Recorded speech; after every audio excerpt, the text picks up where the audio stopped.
Come all of you good workers, good ამაღამ გვიან მოვა ჩემი კაცი. ჩემი შებოლილი ქმარი. და მისი კბილები თეთრად გაიელებს.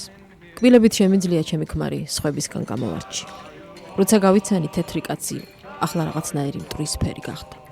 ხმაშიც თითქოს დაფხვნილი რკინა გაერია, თვალებში გავარვარებული ზეთი უპრიალებს. იცვლება ჩემი ქმარი, როცა გრძელი გვირებიდან ამოდის, როცა სააქაოს ბრუნდება. აი, სადაცაა მოვა. ამოგანგლული შემოაღებს კარს და მოიტანს სუნს, დედამიწის შუაგულიდან წამოღებულს. სხვა მისნაირი დაქანცული კაცების.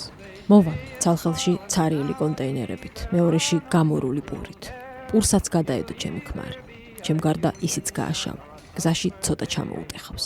ეტყობა მოშივდა. დაჯდება მაგიდასთან და ზის. ელოდება წვნიანიან თეფშს, რომელსაც მოჰყვება.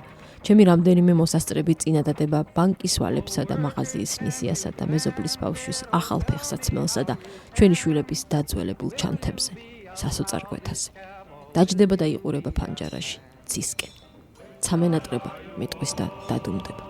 ამაღამ გვიან მოვა ჩემი ქმარი და დაყრის გასარეცხ ტანსაცმელს და ზამთრის ყინვაში შეაღებს ფანჯარას.